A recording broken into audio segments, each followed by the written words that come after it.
Belajar semuanya, Assalamualaikum warahmatullahi wabarakatuh. Jumpa kembali nih dengan Kak Ridwan pada kesempatan kali ini ya. Kangen juga soalnya udah lama nggak berjumpa dengan sobat belajar semua. Nah, pada kesempatan kali ini nih, kita akan membahas untuk persiapan ujian mandiri. Mungkin salah satunya ada SIMAK UI atau mungkin ujian mandiri yang lain. Nah, sengaja kita akan melatih diri sedini mungkin agar sobat belajar semuanya tambah dan semakin siap, seperti yang kakak pernah juga menyinggung pada pertemuan sebelumnya ya, betapa kalau sobat belajar hanya mengandalkan pada proses pembelajaran saja hanya menambah pengetahuan, tetapi dengan berlatih sesering dan sedini mungkin, jadilah nanti sobat belajar semakin terampil dan terasah dalam menghadapi soal-soal, khususnya pertemuan pada kesempatan kali ini soal sejarah ya sobat belajar semuanya. Gimana? Mudah-mudahan sobat belajar semuanya udah pada siap dan udah nggak sabar ya untuk kita bahas. Pokoknya pada kesempatan kali ini nih kakak akan bahas SIMAK UI tahun 2018, materi Soshum sejarahnya kita akan bahas. Kita akan coba analisa persoal dan semoga sobat belajar jadi semakin terbiasa ya menghadapi soal-soal termasuk soal SIMAK UI sendiri nih. Ya, soal SIMAK UI tahun 2018 kita akan bahas dalam tema sikat maksimal. Wah, sesuai dengan namanya ya, sikat maksimal. Mudah-mudahan kita bisa secara maksimal khususnya buat sobat belajar ya menghadapi dan mengerjakan soalnya dengan maksimal juga. Dari misalkan ada 15 soal, kakak berharap sobat belajar bisa menguasai, kalau bisa semuanya nih, betul nggak? Nah, biar bisa semuanya gimana nih kak? Sering-sering berlatih ya. Oke, kakak rasa udah pada nggak sabar lagi untuk kita bahas sikat maksimal persiapan ujian mandiri sejarah. Yuk kita bahas ya sobat belajar. Nih ada soal pertama nih, yang mana soal dari SIMAK UI tahun 2018 ini menyinggung tentang metode atau tahapan penelitian sejarah. Seperti yang sobat belajar sudah tahu semua ya, bahwa penelitian sejarah menggunakan metode melalui tahapan penelitian yang secara umum kakak yakin sobat belajar sudah hafal semua ya. Ada sekitar 5 langkah atau 5 tahap. Tetapi biar lebih mantap lagi, kakak akan bacakan dulu ya sambil sobat belajar menyimaknya. Nomor 1, dalam urutan langkah-langkah metode sejarah. Aktivitas, wah kakak garis bawah ini sobat belajar. Ada kata verifikasi. Wah, pasti sobat belajar udah nggak asing lagi ya mendengar istilah verifikasi. Kita lanjut lagi ya. Dalam urutan langkah-langkah metode sejarah, aktivitas verifikasi sumber sejarah dilakukan setelah melakukan tahapan apa? Titik-titik-titik gitu ya. Jadi intinya kita ditanya tentang verifikasi itu merupakan tahap atau langkah setelah melakukan proses tahapan yang mana ya? Gitu. Intinya yang dimaksud dengan verifikasi sendiri kan yang namanya sobat belajar pernah tahu ya, artinya tahap pengujian. Kakak tulis ya sobat belajar. Jadi verifikasi sendiri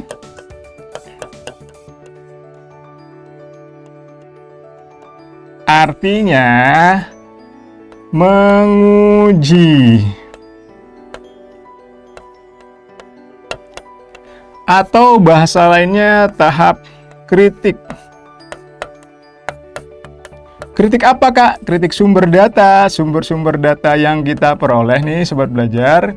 Kita akan kritik baik kritik intern maupun kritik ekstern. Nah, langkah pengujian dan mengkritik sumber data inilah yang merupakan tahapan dalam penelitian sejarah. Itu berarti kalau kita hitung pelan-pelan ya sobat belajar, atau sobat belajar sudah pada ngitung dari awal nih. Pokoknya ada 5 langkah ya, seperti yang sobat belajar tahu 5 langkah yang kita maksud nih dari mulai. Tahap pertama adalah tahap, iya bener, tahap pertama tuh menentukan topik, betul nggak? Tahap pertama adalah menentukan topiknya. Jadi ketika sobat belajar ingin meneliti peristiwa sejarah, jadi ingat ya, yang pertama ditentukan adalah topiknya dulu kak. Penentuan topik adalah langkah paling awal dalam proses penelitian sejarah. Oke, misalkan nih sobat belajar udah mendapatkan topiknya. Setelah itu Kak, udah kebayang mau ngasih judul apa penelitiannya, langsung deh. Tahap kedua adalah tahap heuristik. Betul nggak sobat belajar?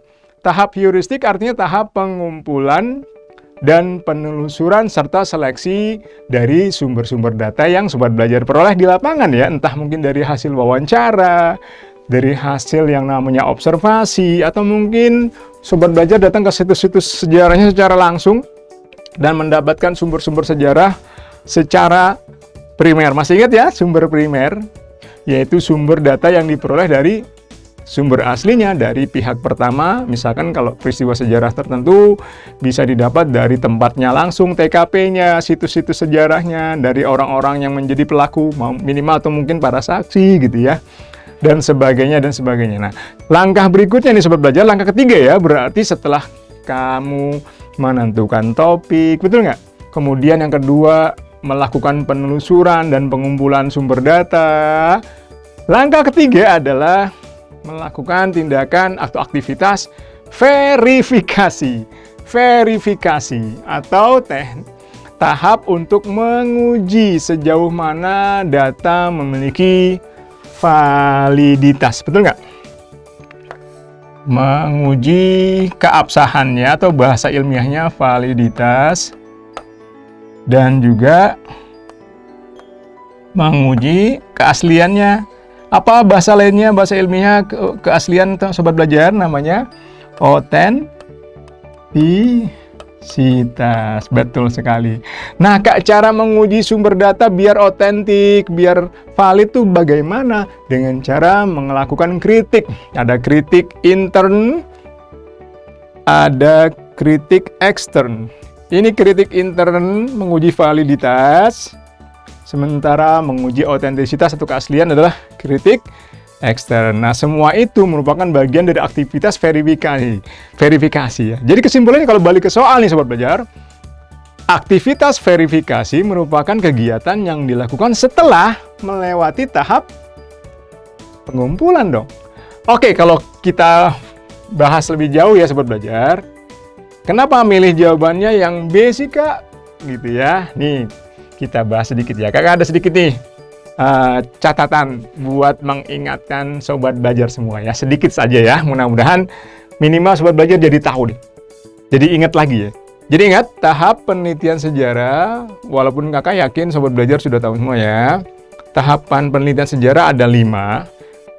Walaupun di beberapa soal di SIMAK UI termasuk di SBM atau mungkin di UTBK kadang-kadang yang langkah pertama ini nggak ditulis, tapi nggak apa-apa. Yang penting kita tahu ya, secara lengkap ada 5. Kalaupun di soal-soal cuma dimulai dari yang nomor 2 pun nggak masalah. Minimal kita tahu ya. Teori dasarnya adalah yang pertama adalah menentukan topik atau tema umum. Ingat syarat-syarat topik ada kriterianya. Betul nggak sobat belajar? Syarat topik diantaranya topik itu harus menarik minat. Ya sobat belajar ya, bener ya. Menarik minat, kemudian topik harus memiliki manfaat atau kegunaan praktis minimal buat kita sendiri sebagai peneliti maupun buat masyarakat luas gitu. Selebihnya tadi kita bilang setelah topik sudah lanjut ke tahap heuristik. Masih ingat sobat belajar tahap heuristik? Tahap pengumpulan ya. Tahap pengumpulan data atau penelusuran data. Nah, setelah melewati tahap inilah nih sobat belajar, datanya sudah terkumpul di meja belajar sobat belajar semua di kamar, sudah bertumbuk-tumbuk. Belum lagi hasil data berupa wawancara misalkan sudah cukup banyak, diapain lagi ya Kak? Nggak usah bingung. Tahap berikutnya adalah tahap ini dia, tahap verifikasi, tahap pengujian.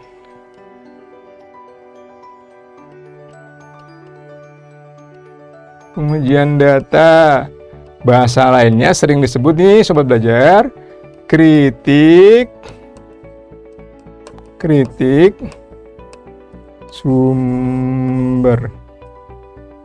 Kritik sumber, tahap ketika kita menguji sambil mengkritik sumber-sumber data yang kita peroleh, baik kritik internal maupun kritik eksternal. Jadi sudah kebayang ya, yang jadi pertanyaan kita tadi adalah tahap ini dilakukan setelah melewati yang mana?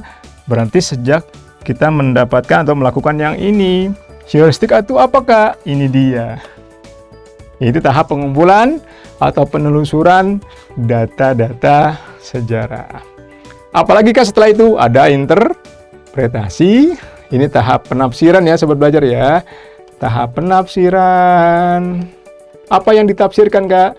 Ya, data-data yang kita sudah uji, sudah kritik. Setelah itu kita tafsirkan, kita keluarkan semacam asumsi dasar dari pemikiran kita, analisa kita terhadap isi data sumber sejarah yang kita sudah peroleh.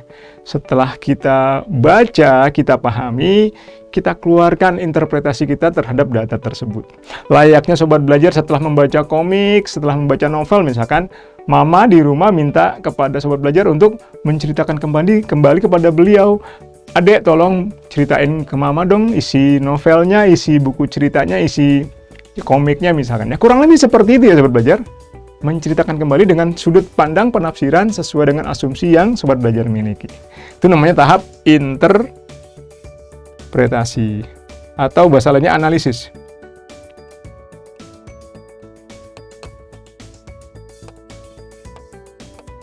Setelah sobat belajar melakukan interpretasi, langkah terakhir kita adalah historiografi. Apa tuh historiografi? Diambil dari kata history, sejarah, grafi, tulisan, yaitu tahap penulisan laporan. Nah, dengan membuat laporan penelitiannya dalam bentuk hasil catatan laporan yang ditulis, muncullah karya seperti skripsi, ya, disertasi, tesis, atau mungkin kalau sudah menjadi sebuah buku ya, yang sobat belajar bisa gunakan dan nikmati. Intinya 5 tahapan ini nih sobat belajar sudah kita rangkum dalam sebuah ini dia cara cepat menghafalnya nih sobat belajar ya. Nggak apa-apa ya kakak tandain ya. Seolah-olah pakai bahasa Inggris ya sobat belajar, to have in history. Padahal mah ini kependekan dari tahapan kita, betul nggak? To-nya diambil dari sini ya sobat belajar, topik maksudnya. Have-nya nih kita pecah nih, diambil dari H yang di sini, kita plesetkan jadi H-A ya, have, heuristik. VI-nya kita ambil dari verifikasi, betul nggak sobat belajar? Selebihnya in-nya di sini dari kata interpretasi, tahap keempat ya sobat belajar. Dan tahap terakhir historiografi, disingkatnya history. Ya, simpel bukan? Semoga dengan kita mengingat yang namanya cara cepat kita nih dengan menggunakan istilah kalimat to have in history, jadi kita tahu ya urutannya. To, topik, have berarti heuristik, verifikasi, in-nya interpretasi, dan history adalah historiografi. Gampang ya sobat belajar? Dengan demikian jawaban kita untuk soal tadi nih, nomor 1. Ketika ditanya verifikasi itu dilakukan setelah melakukan tahapan yang mana? Pastinya setelah melakukan tahapan verifikasi ya, atau pengumpulan dan pemilahan sumber data. Jadi kalau gitu jawabannya adalah yang B. Itu ya sobat belajar. Oke, soal nomor 1 simpel ya, kita lanjut yuk. Soal nomor 2 nih sobat belajar, mengenai kategori materi di sekitar perkembangan kerajaan Hindu-Buddha di Nusantara. Wah, materi yang sobat belajar udah nggak asing lagi dari zaman kelas 10 ya. Bahkan di kelas 11 diperdalam lagi di sejarah peminatan. Nah, perkembangan kerajaan-kerajaan Hindu-Buddha di Indonesia dikatakan terutama di daerah Kalimantan Timur. Wah, langsung ya sobat belajar, bayangannya ada tuh di sekitar kepulauan Kalimantan gitu ya. Nah, di Pulau Kalimantan bagian timur, langsung kebayang kerajaannya yang dimaksud ya, kerajaan Kutai. Belum lagi ada di wilayah Jawa Barat, ada kerajaan apa sobat belajar di Jawa Barat? Kerajaan Hindu. Betul, kerajaan pertama di Pulau Jawa, Tarumanegara. Selebihnya ada di kawasan Sumatera Selatan, apalagi kalau bukan kerajaan Buddha terbesar di Asia Tenggara. Betul, Sriwijaya. Berkembang sejak abad 5 sampai abad 6 dan 7, Sriwijaya muncul di abad ke-7 ya Sobat Belajar, merupakan akibat dari apa ya? Oke, seperti yang pernah Sobat Belajar tahu ya, salah satu teori tentang masuknya agama Hindu-Buddha ke Nusantara menyatakan bahwa saluran perdagangan bisa menjadi media yang digunakan dalam proses masuk dan berkembangnya agama Hindu dan Buddha. Nah, dalam hal ini, dari proses pelayaran dagang antar pulau tadilah yang mendorong akhirnya masuk dan berkembangnya proses akulturasi budaya Hindu maupun Buddha ke Nusantara bisa jadi melalui salah satu jalur, yaitu jalur pelayaran perdagangan. Khususnya kalau Sobat Belajar membayangkan adalah letak Indonesia yang strategis, berada di tengah-tengah titik pelayaran dagang yang menghubungkan antara India di Asia Selatan dengan Cina di Asia Timur. Biar lebih mantap, kita lihat yuk petanya. Jawabannya, kenapa kita pilih yang A, Kak? Ini dia penjelasannya Kakak. Ke sebelah sini sedikit ya, Sobat Belajar. Jadi kalau Sobat Belajar amati ya, dari peta yang menggambarkan atau mengilustrasikan yang namanya jalur pelayaran dagang yang menghubungkan antara dua wilayah. Ini berarti wilayah India ya, Amarawati, Anuradhapura. Ini berarti India. Dan menghubungkan dengan kawasan Cina di Asia Timur, Asia Selatan, Asia Timur. Nah, seperti yang Sobat Belajar bisa amati ya, prosesnya bisa dijajah dari sini. Mau menuju ke India ya, karena lewat jalur laut. Nah, akan setidaknya melewati, kalau tidak ke sini, selebihnya melewati jalur ini yang sangat strategis. Sebelum ke India, kadang juga para pedagang India yang mau ke Cina tidak menutup kemungkinan berkunjung ke pulau-pulau tersebut. Betul nggak Sobat Belajar? Dan pulau-pulau lain. Sehingga inilah yang menjadi bukti bahwa munculnya kerajaan-kerajaan Hindu-Buddha di Nusantara seperti Kutai di Kalimantan Timur sebagai kerajaan Hindu pertama di Nusantara, Tarumanegara sebagai kerajaan pertama di Pulau Jawa, dan kelak lahirlah kerajaan Sriwijaya di Sumatera Selatan, menjadi bukti bahwa itu merupakan hasil atau akibat atau dampak dari semakin meluas dan berkembangnya pelayaran dagang sebagai akibat adanya hubungan jalur perdagangan antara India dengan Cina yang melewati jalur Selat Malaka dan akhirnya bersinggungan dengan para penduduk pribumi di pulau-pulau tersebut ya, Pulau Kalimantan, Pulau Jawa, dan Pulau Sumatera bagian selatan.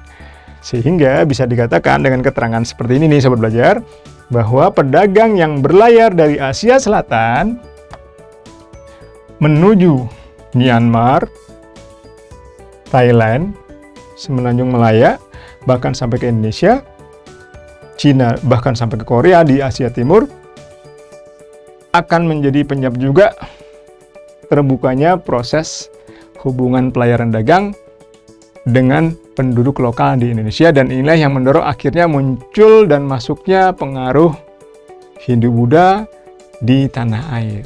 Sehingga kalau kita balik ke soal tadi ya, mengapa jawabannya kita pilih yang nomor 2 adalah berhubungan dengan akibat meluasnya hubungan dagang antara India dengan Cina. Inilah yang paling menjadi alasan yang tepat.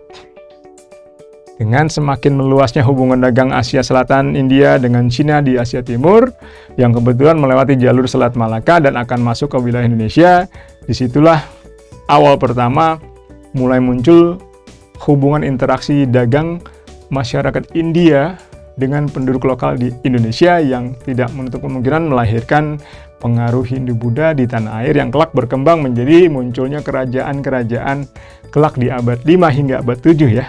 Dari Kutai, Tarumanegara hingga kerajaan Sriwijaya. Gimana nih analisis Sobat Belajar? Mudah-mudahan udah mantap ya mengenai soal nomor 2 ya. Nomor 2 kalau gitu jawabannya adalah yang B ya Sobat Belajar.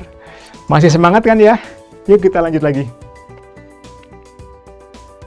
Ini tadi bahasannya sudah ya. Nah, dengan adanya hubungan dagang tadi nih Sobat Belajar, mendorong munculnya kerajaan-kerajaan lain, bahkan kelak akan mendorong kerajaan yang namanya Mataram, ya, ada kerajaan Medang, kelak ada kerajaan Kediri, Singosari, Pajajaran, hingga ada kerajaan Majapahit dan seterusnya dan seterusnya. Simpel ya Sobat Belajar ya. Sekarang soal nomor 3 yuk, dari SIMAK UI 2018 kita bahas. Berikut ini yang tidak termasuk saluran islamisasi dalam bidang kesenian. Oh, maksudnya gitu ya. Berikut ini yang tidak termasuk.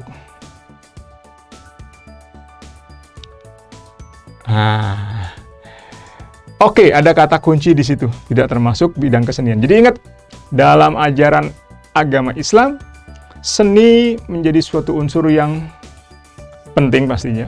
Tetapi untuk unsur-unsur seni tertentu ada batasannya Sobat Belajar. Maksudnya gimana ya? Karena ada loh cabang seni yang dalam pandangan Islam tidak sesuai dengan akidah atau ajaran agama Islam itu sendiri secara benar ya. Misalkan ada potensi kalau cabangnya misalkan cabang seni rupa, misalkan seni patung, dalam pandangan Islam sangat riskan Sobat Belajar. Karena dari hasil seni rupa maupun seni patung dikhawatirkan akan melahirkan karya-karya yang bisa menyerupai makhluk hidup ciptaan Tuhan.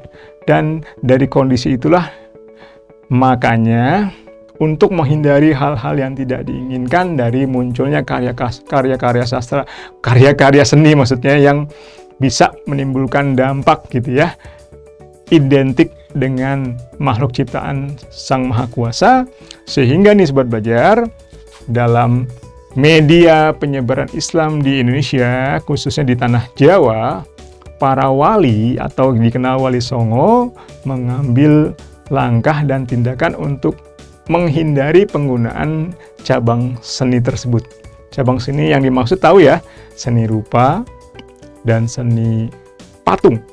Sehingga dua cabang seni itu tidak dijadikan media kesenian yang digunakan untuk proses islamisasi di Indonesia, khususnya di Pulau Jawa. Semata-mata karena ingin menghindari potensi jadi hasil yang bisa berpotensi menyerupai makhluk-makhluk ciptaan Tuhan, dan takutnya dikhawatirkan bisa menyekutukan yang namanya kepercayaan masyarakat terhadap Tuhan yang Maha Kuasa dengan perwujudan hasil karya dalam bentuk patung maupun lukisan tersebut ya. Nih kita lihat nih Sobat Belajar, pilihannya adalah kesenian apa? Seni musik kah? Seni tari kah?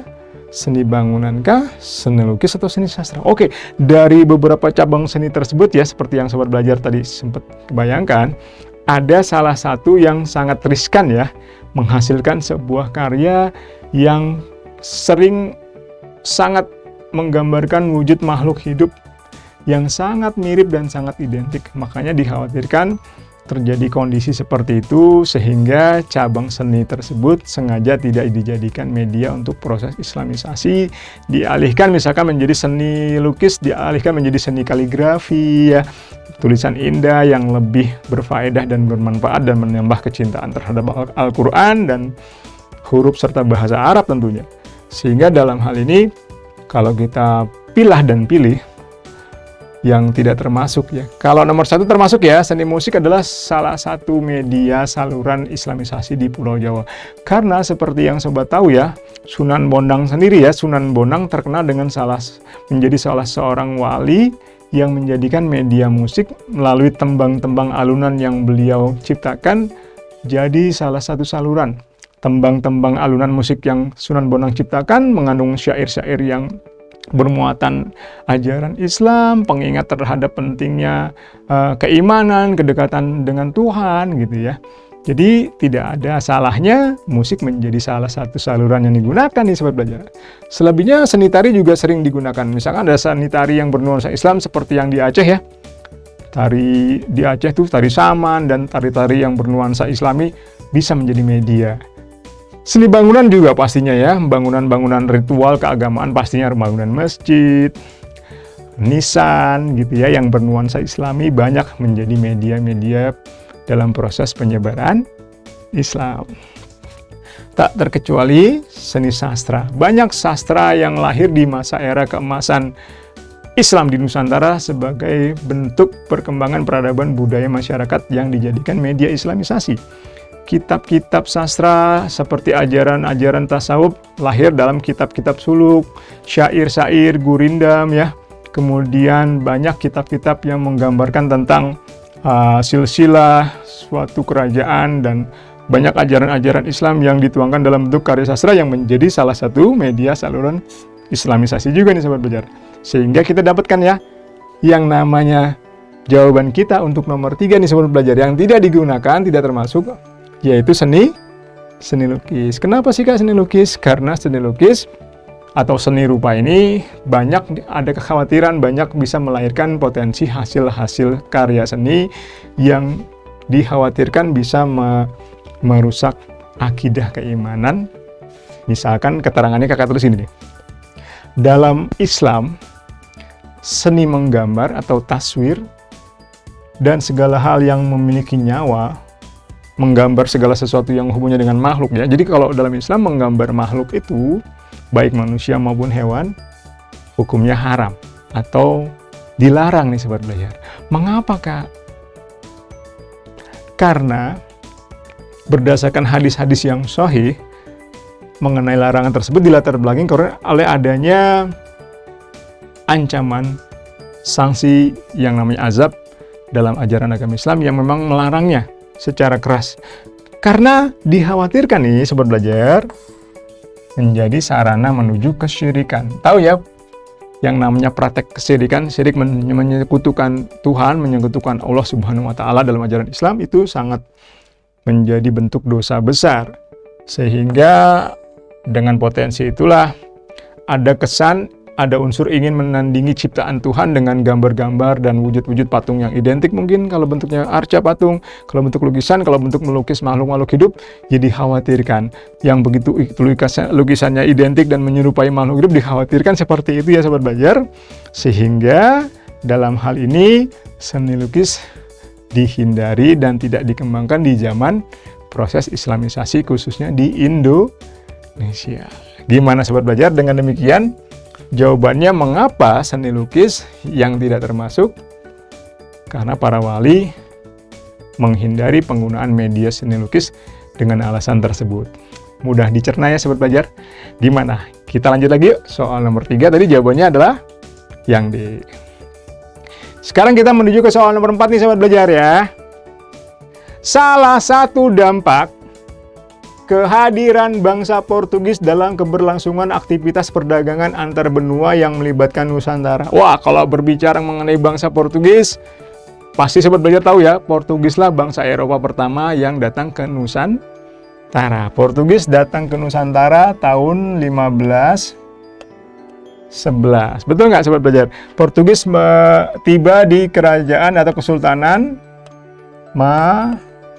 Malaka di bawah pimpinan Alfonso d'Albuquerque, dan kelak Portugis berhasil menguasai Malaka dan kelak akan mempraktekkan praktek monopoli perdagangan. Nah, dalam hal ini soalnya salah satu dampak kehadiran bangsa Portugis buat aktivitas perdagangan antar benua yang melibatkan Indonesia atau Nusantara apa ya Kak? Apakah A, ketidakberhasilan pembauran antar bangsa Portugis dengan masyarakat lokal?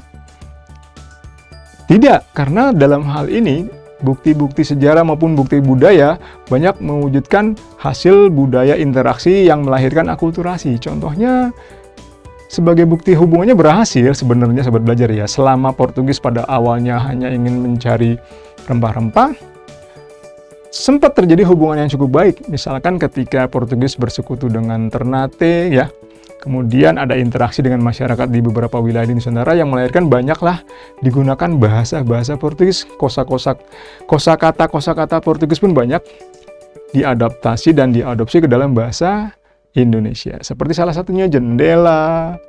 Nah, gitu ya. Kemudian ada bahasa-bahasa Portugis yang lain ya.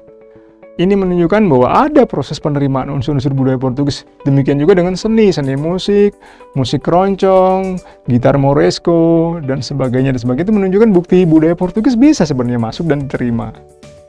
Yang B, penyebaran bahasa Portugis di kalangan masyarakat di sekitar kota-kota pelabuhan juga menunjukkan, menunjukkan adanya hubungan keterkaitan masuknya Portugis. Tapi pertanyaannya, ingat ya sobat belajar, ini dia hubungannya dengan aktivitas perdagangan nih sobat belajar.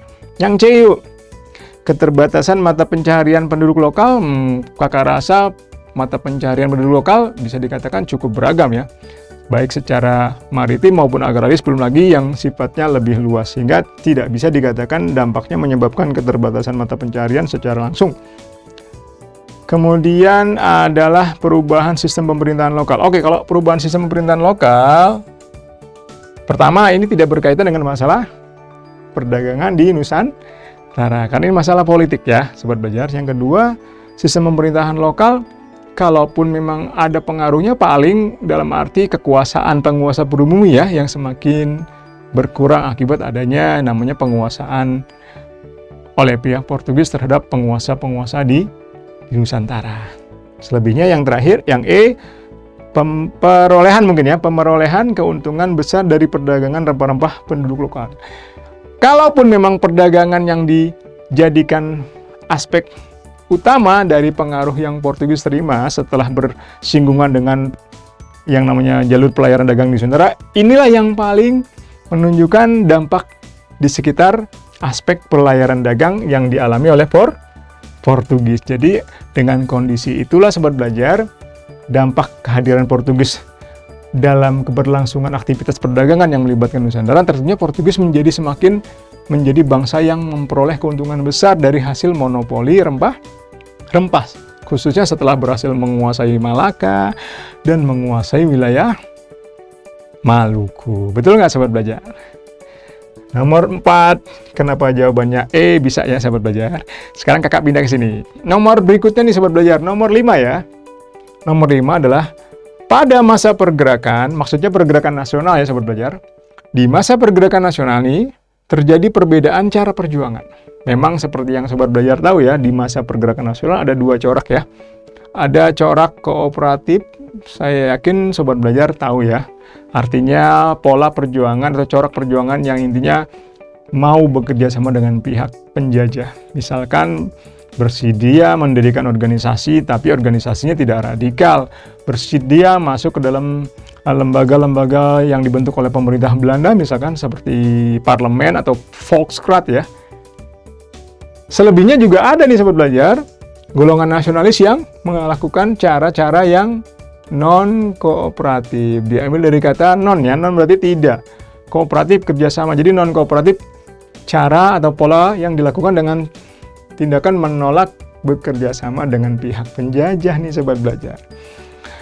Organisasi yang melakukan perjuangan secara kooperatif. Wah, pertanyaannya gitu. Organisasi mana sih yang melakukan cara-cara perjuangannya kooperatif? Wah, gampang ya sobat belajar. Kooperatif itu berarti nggak ngelawan pemerintah Belanda, perjuangannya nggak bidang politiknya yang sifatnya radikal, tidak menentang penjajahan, tidak menuntut kemerdekaan, tapi biasanya lebih lunak cara-caranya, mau bekerja sama dengan pihak penjajah, mau bergabung dengan yang namanya lembaga-lembaga pemerintah Belanda. Kalau kita urutkan ya sobat belajar, dari bawah dulu ya, Sarekat Islam adalah organisasi Islam yang dibentuk dari awalnya adalah dengan nama Sarekat Dagang Islam, kelak berubah menjadi Sarekat Islam dengan ketuanya Haji Omar Said Cokro Aminoto. Walaupun Sarekat Islam bukan partai politik, tetapi dalam prakteknya tokoh-tokohnya banyak yang terjun ke dalam bidang politik dan menyuarakan yang namanya perjuangan nasional secara non-kooperatif karena menolak segala bentuk penjajahan dan memperjuangkan bagi terwujudnya kemerdekaan. Sehingga dengan demikian, walaupun Sarekat Islam lahir di masa-masa awal, walaupun bukan partai politik, ini kategorinya termasuk organisasi non-kooperatif nih sobat belajar. Sehingga bukan jawaban kita ya. Satu lagi, Indisi Party juga. Indisi Party adalah organisasi yang sifatnya non-kooperatif. Buktinya adalah Indisi Party pernah melakukan tindakan yang dianggap melawan kebijakan Belanda dengan mengeluarkan tuntutan dan juga sindiran-sindiran terhadap kebijakan pemerintah Belanda. Salah satu tokoh Indisi Party namanya Ki Hajar Dewantara ya, atau Suwardi Suryaningrat, pernah menulis artikel ya yang intinya menolak rencana Belanda merayakan hari kemerdekaannya di Indonesia. Jadi banyak bentuk kritikan-kritikan dari tokoh-tokoh yang ada di Indisi Party mendorong Indisi Party menjadi partai terlarang dan suatu ketika dibubarkan. Dan bentuk dari perjuangan mereka, tokoh-tokohnya termasuk adalah non-kooperatif. Jadi Indisi Party pun bukan jawaban kita ya sahabat belajar. Selebihnya, Partai Indonesia maksudnya mungkin di sini adalah Perhimpunan Indonesia ya. Perhimpunan Indonesia, atau bahasa lainnya Indische Vereniging, Perhimpunan atau Partai Indonesia. Ini pun termasuk partai non-kooperatif nih sobat belajar, yang menolak segala bentuk penjajahan dan menuntut kemerdekaan bagi bangsa Indo. Jadi dengan demikian, yang C juga termasuk organisasi non-kooperatif. Apalagi Partai Nasional Indonesia merupakan partai yang sifatnya radikal dan non-kooperatif. Pernah dengar ya asas dari perjuangan Partai Nasional Indonesia ya, salah satunya nih yang dicetuskan oleh Insinyur Soekarno adalah non-kooperatif, menolak bekerja sama dengan pihak penjajah. Sehingga dengan demikian, kalau ditanya perjuangannya yang mana sih partai yang sifatnya kooperatif, cuma satu nih sobat belajar, yaitu adalah Parindra. Parindra adalah organisasi yang lahir di tahun 1931 nih sobat belajar, dan menjadi bukti sebagai organisasi kooperatif yang mau bekerja sama dengan pihak penjajah. Karena itulah Parindra menjadi organisasi atau partai yang berhaluan kooperatif. Jadi jawaban kita nomor 5 adalah yang A ya sobat belajar ya. Gimana? Masih semangat kan ya? Kita lanjut lagi ya sobat belajar. Nih pembahasannya sedikit. Jadi secara umum masa pergerakan dibagi 3. Masa pembentukan, masa radikal, non-kooperasi, dan masa moderat atau masa kooperasi. Di mana Parindra adanya di sini. Itu partai atau organisasi yang berhaluan kooperatif. Jadi dengan demikian jawaban nomor tadi, kenapa Parindra, bisa ya sobat belajar. Sekarang kita lanjut lagi nih ke nomor 6. Nomor 6 nih sobat belajar, berbicara mengenai zaman Jepang. Wah, masa pendudukan Jepang. Kakak bacakan dulu ya sobat belajar.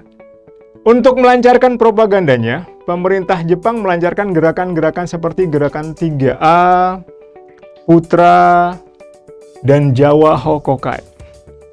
Organisasi Putra, wah Putra nih sobat belajar. Putra tahu ya?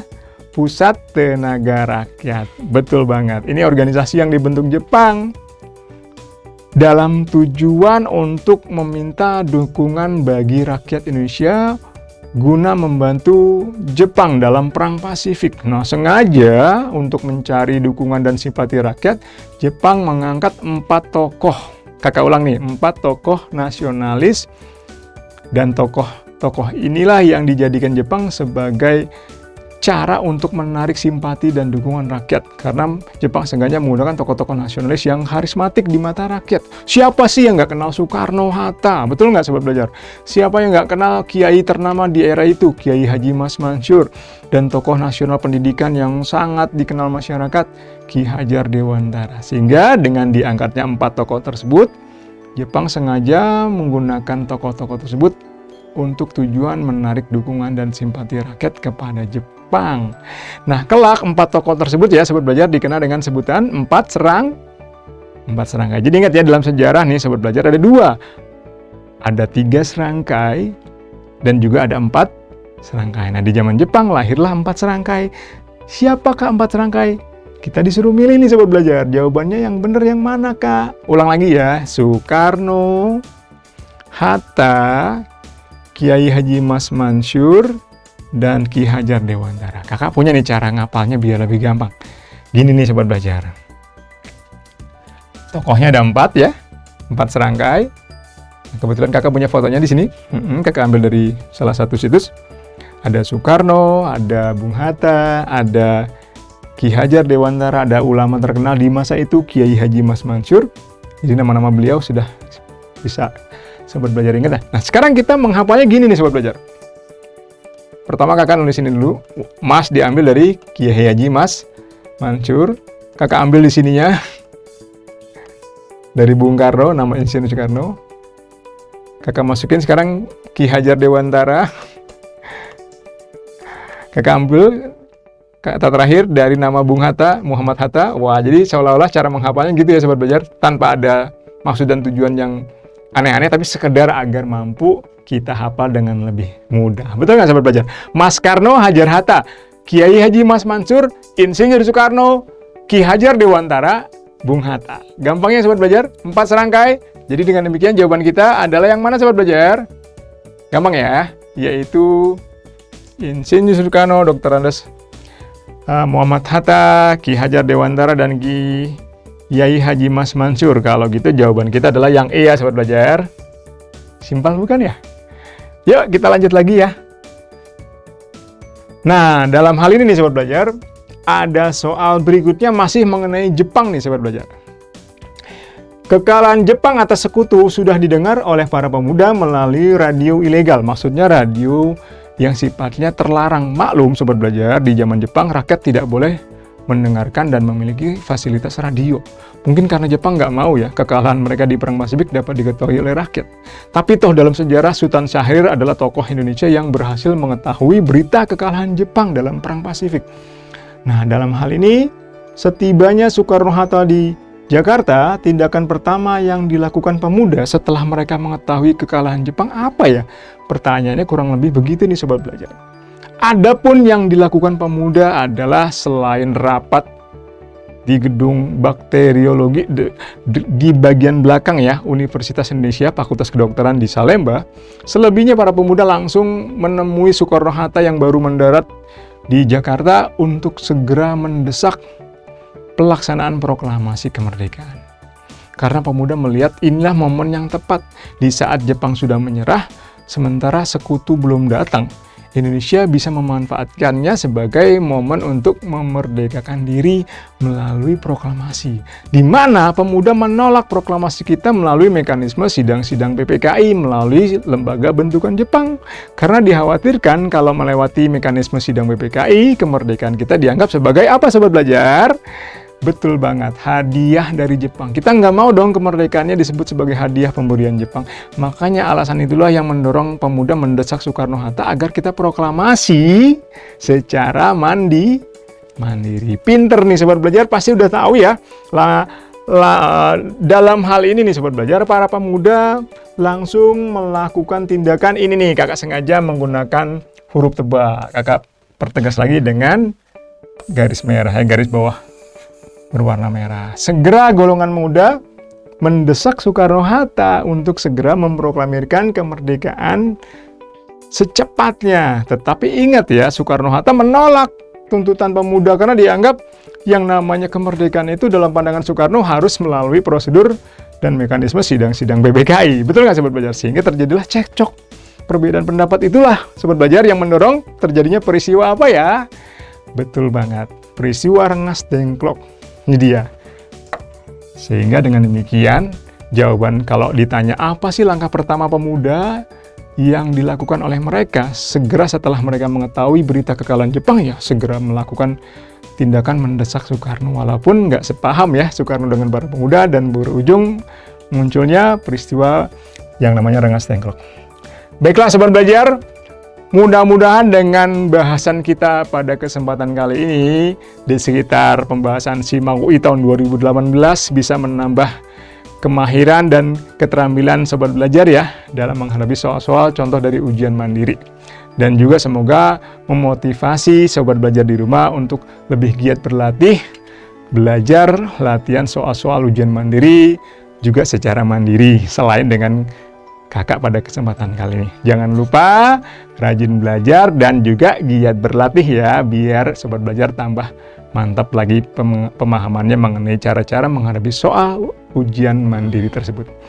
Akhir kata, kakak ucapkan terima kasih sudah tetap semangat bergabung terus. Mudah-mudahan sukses selalu buat sobat belajar semuanya. Jaga kesehatan.